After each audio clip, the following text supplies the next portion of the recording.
한국의 제철소 불가능합니다.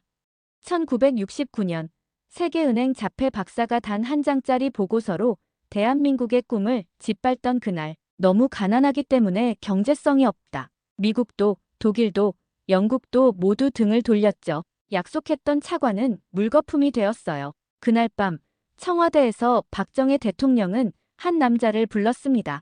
육군사관학교 시절 제자였던 박태준. 임자, 제철소 하나 지어줘야겠어. 박태준은 고개를 저었어요. 각하, 저는 제철소를 본 적도 없습니다. 박정희 대통령이 말했죠. 실패하면 우리 다 영일만에 빠져 죽자. 그래도 하겠나? 박태준은 잠시 침묵했습니다. 그리고 고개를 끄덕였어요. 그로부터 3년 후 1973년 6월 9일 밤 포항 영일만 모래벌판 위에 세워진 제1고로에서 시뻘건 쇳물이 터져 나왔죠. 현장에 있던 사람들이 만세를 불렀습니다. 세계가 입을 다물지 못했어요. 오늘은 세계를 놀라게 한 그 25년의 이야기, 그리고 그 시대를 살아오신 여러분의 이야기를 들려드리겠습니다. 조금 길지만 끝까지 보시면 여러분이 왜 이 나라의 진짜 주인공인지 가슴 깊이 느끼실 겁니다. 1970년 4월 1일 경상북도 포항의 바닷가, 모래바람이 거세게 불어오는 황량한 벌판 위에 세 남자가 서 있었습니다. 박정희 대통령, 김학렬 부총리, 그리고 포항제철의 초대 사장 박태준. 박정희 대통령은 바람 속에서 눈을 가늘게 뜨고 주변을 둘러봤어요. 이 땅을 위해 철거된 수많은 민가들이 머릿속을 스쳤죠.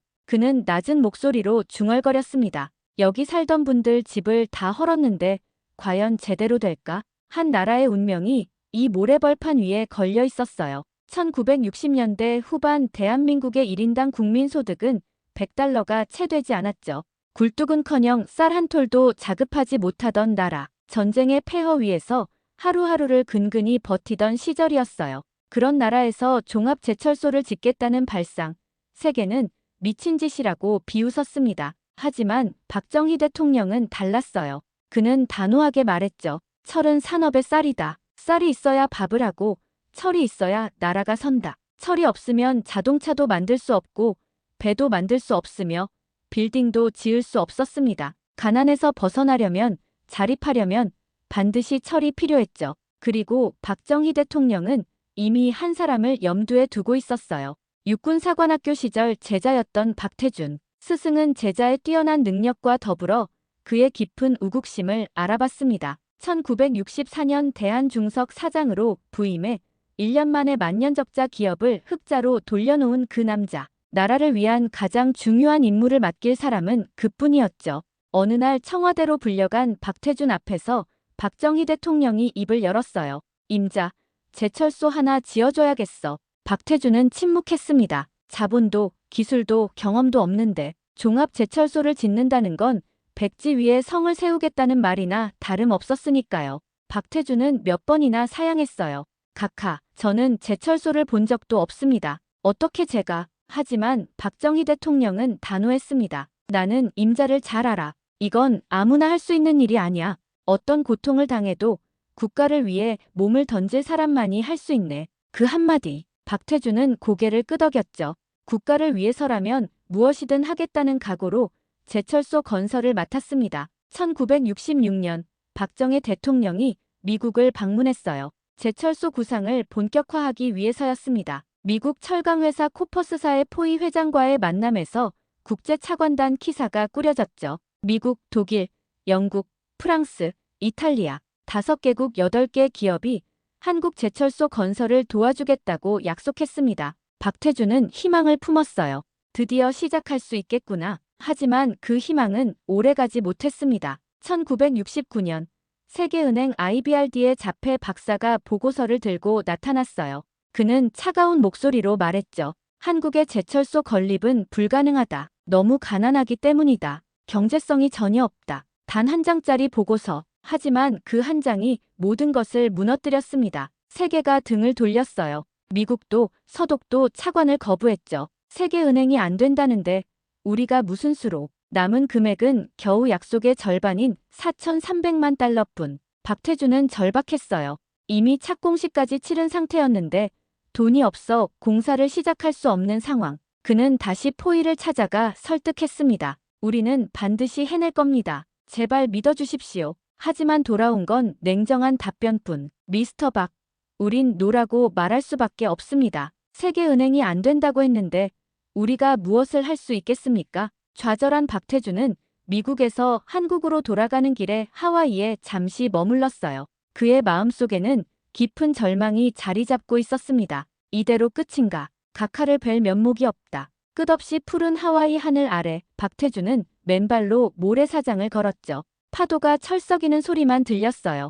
이대로 무너질 순 없다는 생각이 머릿속을 가득 채웠습니다. 얼마나 걸었을까요? 그때 번개 같은 생각 하나가 머릿속을 스쳤어요. 대일 청구권 자금, 아직 1억 달러가 남아있다. 박태주는 즉시 호텔로 뛰어갔습니다. 청와대에 전화를 걸었죠. 수화기 너머로 박정희 대통령의 목소리가 들렸어요. 박태준이 급하게 말했습니다. 각하, 그놈들하고는 다 틀렸습니다. 우리가 기만을 당했습니다. 박정희 대통령이 물었어요. 그럼 어떻게 할 셈인가?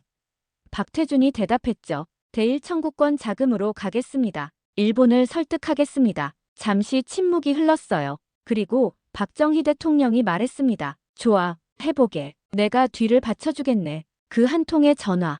이것이 바로 하와이 구상. 한 나라의 산업 지도를 바꾼 순간이었어요. 하지만 문제가 있었습니다. 대일 청구권 자금은 일본 정부가 제공하는 돈이었고 이미 농업 부문에 배정된 자금. 이것을 제철소 건설에 쓰려면 일본 정부와 재계를 다시 설득해야 했죠. 불가능에 가까운 도전. 하지만 박태준에게는 다른 선택지가 없었어요. 그는 다음 날 바로 도쿄행 비행기에 올랐습니다. 어떻게 될까요? 도쿄에 도착한 박태준은 일본 철강계의 거물들을 찾아다녔어요. 신일본 제철의 이나야마 요시히로, 후지 제철의 나가노 시게오, 야마다. 한 사람 한 사람 만나며 설득했습니다. 박태준에게는 특별한 무기가 있었죠. 6세 때부터 일본에서 자란 그는 완벽한 일본어를 구사했어요. 일본인보다 더 일본인처럼 말할 수 있었습니다. 게다가 와세다 대학을 다녔던 그는 일본 엘리트들의 심리를 꿰뚫고 있었죠. 그는 일본어로 그리고 논리로 일본을 설득했어요. 한국의 제철소 건립은 단순한 산업사업이 아닙니다. 이것은 국가 안보의 문제입니다. 한국이 강해져야 일본도 안전합니다. 공산주의의 남하를 막는 방패가 되는 겁니다. 처음엔 비웃음을 샀어요. 일본 통산상 오이라 마사요시도 완강히 반대했습니다. 한국의 제철소, 그건 불가능합니다. 세계은행도 안 된다고 했지 않습니까? 우리가 왜 위험을 감수해야 하죠? 박태준은 포기하지 않았어요. 그는 밤낮으로 일본 정재계 인사들을 찾아다녔습니다. 아침엔 재계 인사를, 점심엔 관료를, 저녁엔 정치인을 만났죠. 한 사람, 두 사람씩 설득해 나갔어요. 어느 날 밤, 박태준은 후쿠다 다케오 전 일본 총리를 만났습니다.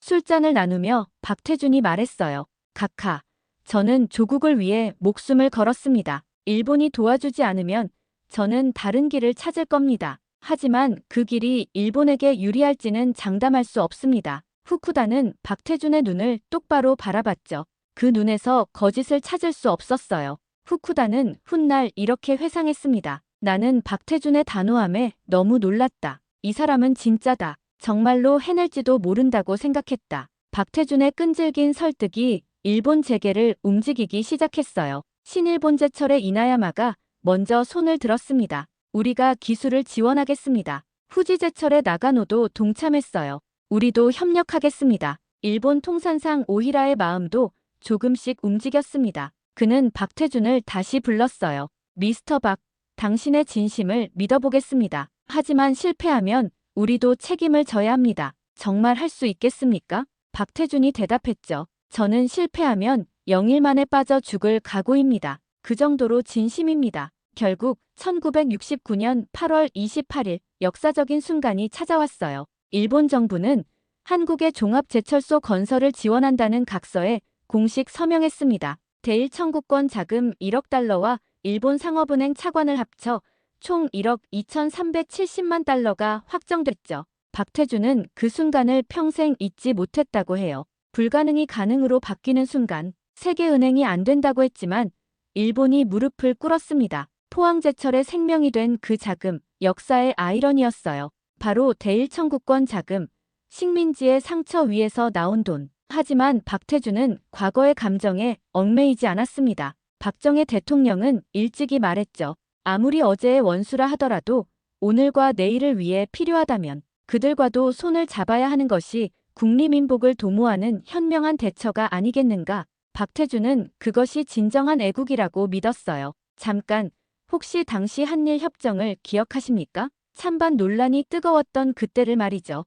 댓글로 나도 그때를 기억한다 한 줄만 남겨주세요. 여러분의 기억이 역사입니다. 1970년 4월 1일 드디어 포항제철 착공식이 열렸어요. 박태준은 직원 34명을 모래벌판에 세워놓고 단호하게 외쳤습니다. 조상의 혈세로 짓는 제철소입니다. 공사 기일을 맞추지 못하면 모두 저 바다로 들어가 빠져 죽자. 그는 오른쪽을 가리켰어요. 영일만이 거칠게 파도를 일으키고 있었죠. 우향우, 우리의 오른쪽엔 늘 영일만이 있습니다. 실패는 곧 죽음입니다. 이것이 바로 우향우 정신. 직원들의 얼굴이 굳어졌어요. 하지만 아무도 뒤로 물러서지 않았습니다. 공사가 시작됐어요. 하지만 현장은 말 그대로 아수라장. 박태준이 창립 요원들을 모아놓고 물었습니다. 용광로 본 사람, 손든 사람은 단 한 명, 박태준 자신뿐이었어요. 34명이 고개를 떨궜습니다. 기술도 부족했고 자재도 부족했으며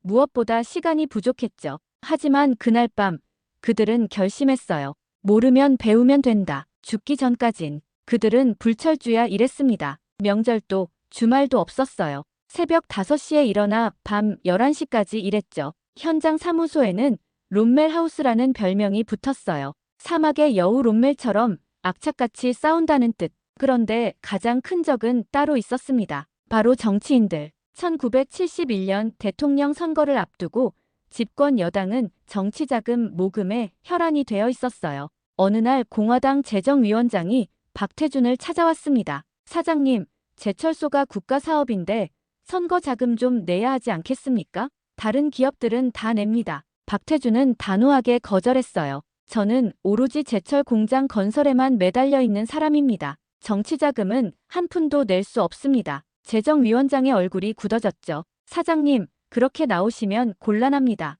외국 차관 받을 때 우리가 얼마나 도와줬는데. 협박이었어요. 박태준은 자리에서 일어났습니다. 그럼 저는 이 자리를 그만두겠습니다. 그는 정말로 사표를 썼어요. 참다 못한 겁니다. 그 소식을 들은 박정희 대통령은 박태준을 급히 불렀죠. 임자, 무슨 일인가?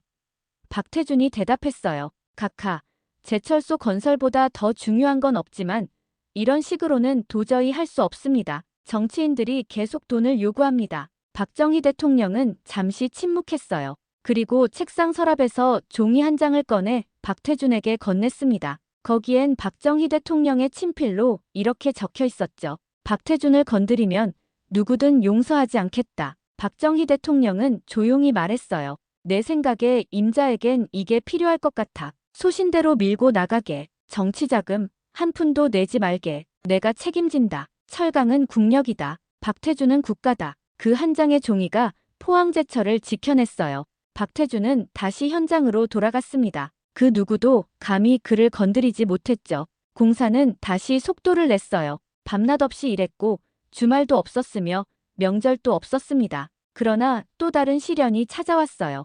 1971년 어느 날 국회에서 야당 의원들이 박태준을 맹렬히 공격했습니다. 한 의원이 고함을 쳤죠. 회사를 세우기도 전에 사원주택부터 짓는다는데 도대체 무슨 짓입니까? 국가기관 산업을 시작도 못 해보고 망치자는 겁니까? 야당 의원들의 질타가 쏟아졌어요. 국민 세금으로 직원 집부터 짓는다. 이게 말이 됩니까? 박태준은 국회 답변석에 섰습니다. 그는 당당하게 대답했죠. 양질의 노동력은 억지로 나오지 않습니다. 강요한다고 질 좋은 노동이 되는 것이 아닙니다. 최고의 노동은 최고의 처우에서 나옵니다. 그는 한 호흡 쉬고 다시 말했어요. 저는 직원들에게 최고의 환경을 만들어주고 싶습니다. 그래야 최고의 제철소를 만들 수 있습니다. 사원 복지 잘해 망한 회사는 없습니다. 사방에서 질타가 쏟아졌지만 박태준은 꿈쩍도 하지 않았죠. 그는 믿었어요. 직원들을 잘 대우하면 그들이 회사를 위해 목숨을 걸 것이라고. 그 믿음은 틀리지 않았습니다. 포항제철 직원들은 정말 목숨을 걸고 일했으니까요. 1973년 6월까지 단 하나의 목표만이 있었어요. 1기고로 완성. 그날이 다가오고 있었습니다. 1973년 6월 8일 밤 9시 제1고로의 심장에 불이 지펴졌어요. 21시간을 기다려야 쇳물이 나오는지 알 수 있었습니다. 성공할지 실패할지 아무도 몰랐죠. 현장에 있던 모든 사람들이 숨을 죽였어요. 박태준도, 일본 기술자들도, 34명의 창립 요원들도 모두 고로 앞에 모여 서 있었습니다. 침 삼키는 소리만 들렸죠. 시간이 흘렀어요. 10시간, 15시간, 20시간. 아무 일도 일어나지 않았습니다. 누군가 중얼거렸죠. 실패한 건가? 박태준이 그를 노려봤어요. 입 닫혀. 끝까지 기다린다. 1973년 6월 9일 21시간이 지난 그때 고로 밑에서 붉은 빛이 새어나오기 시작했습니다. 누군가 소리쳤어요. 나온다. 쇳물이 나온다. 시뻘건 쇳물이 고로에서 터져나왔죠. 마치 용암처럼 뜨겁게 흘러내렸어요.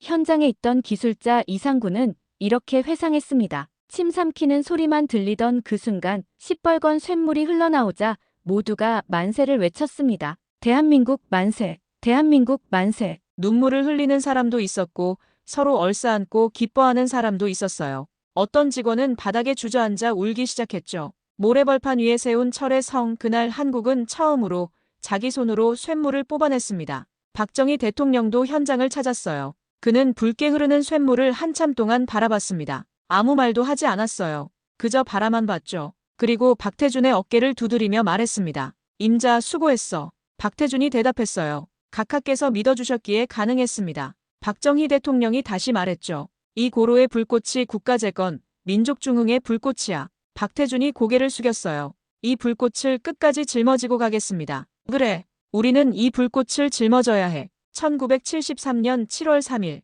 포항제철 1기 설비 준공식이 열렸습니다. 광화문 사거리에 대형 아치가 세워졌어요. 온 국민과 함께 축하하기 위해서 서울에서 포항까지 특별 열차가 운행됐고 기념 우표도 발행됐죠. 준공식에서 박정희 대통령은 말했어요. 포항제철이 우리나라 중화학공업 발전의 핵심이자 근간 역할을 담당하게 될 것입니다. 그리고 놀라운 일이 일어났습니다. 포항제철은 첫 해부터 흑자를 냈어요. 242억 원의 이익. 세계 철강 역사상 제철소를 가동한 첫 해부터 이익을 낸 유일한 기업이 됐죠. 세계은행의 자폐 박사는 충격을 받았어요. 그는 훗날 이렇게 고백했습니다. 당시 내 보고서는 틀렸다고 보지 않습니다. 지금 다시 보고서를 쓰라고 해도 똑같은 보고서를 쓸 것입니다. 경제 지표만 보면 불가능했으니까요. 그는 한 호흡 쉬고 다시 말했죠. 하지만 내가 모르고 지나친 것이 하나 있습니다. 그것은 바로 박태준입니다. 내가 잘못 판단한 게 아닙니다. 박태준과 포항제철이 기적을 일으킨 겁니다. 세계가 불가능하다던 그 일을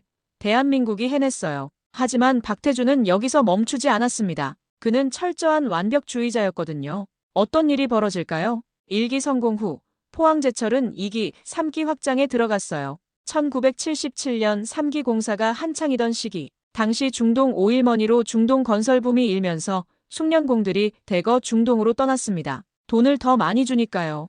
포항제철 공사 현장은 인력난에 시달렸어요. 경험 없는 신입 인부들로 공사를 진행해야 했죠. 공사 품질이 떨어지기 시작했습니다. 1977년 8월 1일 박태준 사장은 발전 송풍설비 공사 현장을 돌아보고 있었어요. 그는 콘크리트 구조물의 기초 공사 상태를 꼼꼼히 살펴봤습니다. 철근 간격을 자로 재기 시작했죠. 그의 얼굴이 굳어졌어요. 철근 간격이 시공 기준보다 2에서 3cm 더 넓었습니다. 콘크리트 강도도 의심스러웠죠. 현장 책임자를 불렀어요. 이게 뭔가? 현장 책임자는 당황하며 변명을 늘어놓았습니다. 사장님, 요즘 인력이 부족해서요. 중동으로 다들 떠나서. 그래도 쓸만합니다. 80%나 완성됐습니다. 박태준이 물었어요. 쓸만하다고? 이 건물에 사람이 들어간다. 만약 무너지면 어떻게 하지? 그럴 리 없습니다. 박태준의 목소리가 낮아졌죠. 그럴 리 없다고 장담할 수 있나? 자네 가족을 이 건물에 들여보낼 수 있나? 현장 책임자는 대답하지 못했어요. 박태준은 망설임 없이 말했습니다. 폭파한다. 80% 완성됐든 90% 완성됐든 상관없다. 다시 짓는다. 현장이 술렁였죠. 사장님, 그건 너무합니다. 지금까지 쏟아부은 돈과 시간이. 박태준이 소리쳤어요. 부실공사는 결국 사람을 죽인다. 우리가 만드는 건 단순한 건물이 아니다. 이 나라의 미래다. 다시 한번 말한다. 폭파한다. 다음 날 관계자들이 한자리에 모였습니다.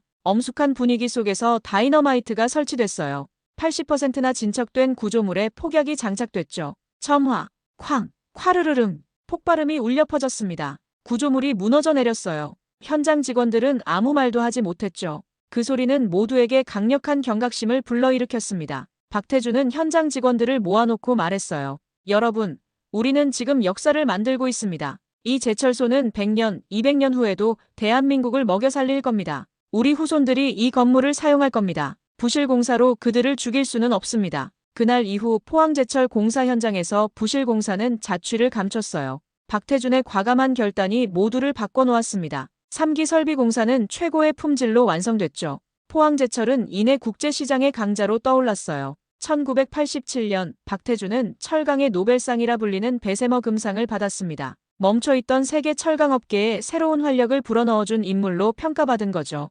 시상식에서 박태준은 말했어요. 이 상의 주인공은 저가 아닙니다. 포항제철의 임직원과 가족들입니다. 저는 그저 함께 일했을 뿐입니다. 박태준은 직원들에게도 각별했어요. 어느 날 한 크레인 운전공이 실수로 사고를 냈습니다. 장비가 파손됐죠. 그는 떨리는 손으로 사표를 쓰고 박태준을 찾아왔어요. 사장님, 죄송합니다. 제가 잘못했습니다. 사표 받아주십시오. 박태준은 사표를 받아들더니 찢어버렸습니다. 이 일은 내가 책임진다. 대통령에게도 그렇게 보고한다. 너는 열심히 일만 하면 된다. 실수는 누구나 한다. 나 같은 실수를 반복하지 않으면 그만이다. 크레인 운전공은 그 자리에서 눈물을 흘렸죠. 나카소네 야스히로 전 일본 총리는 통산대신 시절 포항제철을 방문한 적이 있었어요. 그는 훗날 이렇게 회상했습니다. 내가 가장 인상 깊게 느낀 것은 종업원들이 너나 없이 마음으로부터 박태준을 따르고 있다는 것이다. 나는 도저히 표현할 수 없는 감명을 거기서 받았다. 1980년대와 1990년대 한국은 노사분규의 시대. 하지만 포항제철 공장에서는 노사분규가 없었어요. 포스텍에서는 학생 소요가 없었죠. 왜 그랬을까요? 소통과 신뢰가 있었기 때문입니다. 1973년 조강 생산 103만 톤에서 시작해서 포항제철은 멈추지 않고 성장했어요. 1976년 2기 260만 톤, 1978년 3기 550만 톤, 1981년 4기 850만 톤. 포항만으로는 부족했습니다. 1985년 광양제철소 건설이 시작됐어요. 박태준은 포항에서 멈추지 않고 광양으로 나아갔습니다. 광양제철소 부지를 정할 때도 논란이 있었죠. 포항제철 고위직들이 말했어요. 사장님, 광양은 전라도입니다. 차라리 경상도 쪽인 하동군에 짓는 게 어떻겠습니까? 박태준은 단호하게 거절했습니다. 안 된다. 광양으로 간다. 그들이 물었죠. 왜 그러십니까? 박태준이 대답했어요. 지역 균형 발전이다. 한쪽으로만 쏠려서는 나라가 제대로 설 수 없다. 그의 결정. 광양제철소는 전라남도 광양에 세워졌습니다. 1987년 광양 1기, 1988년 광양 2기, 1990년 광양 3기, 그리고 마침내 1992년 10월 2일, 역사적인 날이 왔어요. 포항제철과 광양제철소 조강 연산 2080만 톤 규모의 종합준공식이 열렸습니다. 25년의 대장정이 끝나는 순간, 원조 철강왕 앤드류 카네기는 35년에 걸쳐 연산 조강 1000만 톤을 이뤘어요. 하지만 한국의 철강왕 박태준은 25년 만에 기술도 자본도 없는 상태에서 2080만 톤을 달성했죠. 준공식이 끝난 그날 밤, 박태준은 홀로 공장을 걸었어요.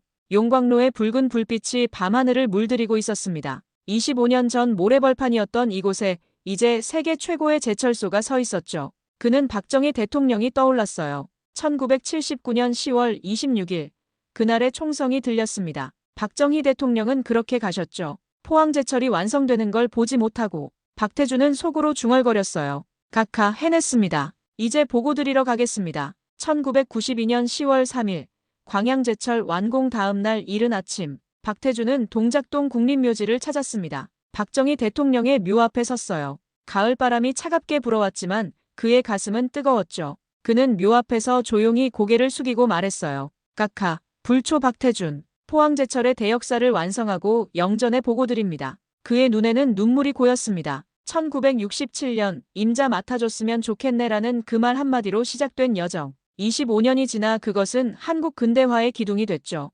박태준은 묘 앞에서 한참을 서 있었어요. 그리고 속으로 다짐했습니다. 각하의 뜻을 끝까지 이어가겠습니다. 제철보국, 철로서 나라에 보답한다는 그 정신을 평생 지키겠습니다. 박태준은 남부럽지 않을 정도의 부와 명예를 누릴 수도 있었어요. 하지만 그는 그 길을 선택하지 않았습니다. 일생을 헌신한 포항제철의 주식을 단 한 주도 갖지 않았죠. 2000년대 포항제철은 2,800만 톤을 생산하며 세계 1, 2위를 다투는 철강 강국이 됐어요. 그 철이 조선을 움직였고 가전을 만들었으며 자동차를 굴렸습니다. 철강은 국력이다. 그 말은 현실이 됐죠. 포항제철이 만든 철강이 없었다면 현대자동차도 삼성전자도 LG도 대우조선도 없었을 겁니다. 1978년 중국의 최고 실세 덩샤오핑이 일본 신일본제철을 방문했어요. 그는 이렇게 말했죠. 중국의 포항제철 같은 제철소를 지어주십시오. 한국의 제철소를 중국이 벤치마킹하려 한 겁니다. 불과 10년 전만 해도 세계은행이 불가능하다던 그 제철소를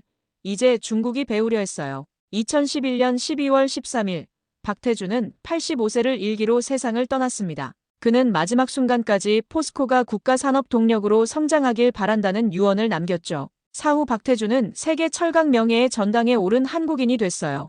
헌정문에는 이렇게 적혀 있었습니다. 제철보국의 이념으로 철강 불모지 한국의 일관제철소를 설립해 산업 근대화를 이끈 철강왕. 모래 위의 목조 건물 한 채에서 시작된 포항제철은 이제 세계 철강의 중심이 됐어요.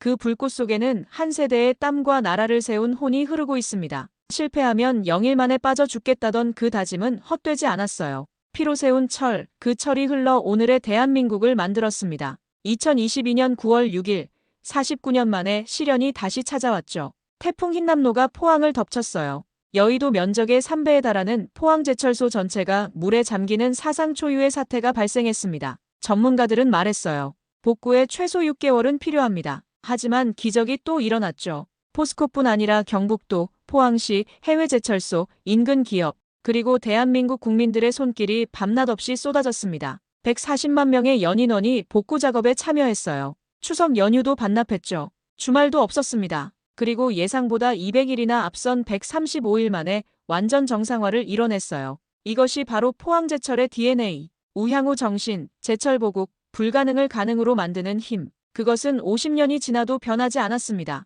박태준이 심은 그 정신이 살아 숨쉬고 있었던 거죠. 여러분께서 기억하시는 1970년대는 어땠습니까? 가난했지만 희망이 있었고 힘들었지만 내일이 있었어요. 그 시절을 살아온 여러분이야말로 진짜 영웅입니다. 포항제철의 용광로가 처음 불을 뿜던 그날, 그 자리에 계셨던 분도 계실 거예요. 혹은 그 시절 다른 공장에서, 다른 현장에서 밤낮 없이 일하셨던 분도 계시겠죠. 새마을 운동으로 농촌을 가꾸셨던 분, 광산에서 석탄을 캐셨던 분, 독일로 간호사로 가셨던 분, 중동으로 건설 노동자로 가셨던 분. 여러분 모두가 이 나라를 세운 주역입니다. 여러분의 땀 한 방울 한 방울이 모여 지금의 대한민국을 만들었어요. 오늘날 젊은 세대들은 모릅니다. 이 나라가 얼마나 가난했는지, 얼마나 힘들었는지를요. 하지만 여러분은 기억하시죠. 그리고 그 기억은 결코 사라져서는 안 됩니다. 박정희 대통령은 말했어요. 지금은 욕을 먹어도 된다. 역사가 판단할 것이다. 그리고 역사는 판단했습니다. 포항제철은 대한민국 산업화의 상징이 됐고 박태준은 철강보국의 영웅이 됐으며 박정희 대통령은 조국 근대화의 설계자로 기억되고 있죠. 여러분, 지금 우리가 누리는 이 풍요로움은 저절로 온 게 아닙니다. 누군가의 땀과 눈물, 그리고 피로 만들어진 거예요. 모래벌판 위에서 죽기를 각오하고 일했던 그분들이 있었기에 우리는 오늘 이 자리에 서 있는 겁니다. 이 영상이 여러분의 마음에 닿았다면 좋아요 버튼을 눌러주세요. 여러분의 응원이 우리에게 큰 힘이 됩니다. 그리고 구독 버튼을 눌러주시면 앞으로도 이런 자랑스러운 우리의 이야기를 계속 전해드리겠습니다. 이것이 바로 모래 위의 기적, 포항제철의 이야기였습니다. 감사합니다.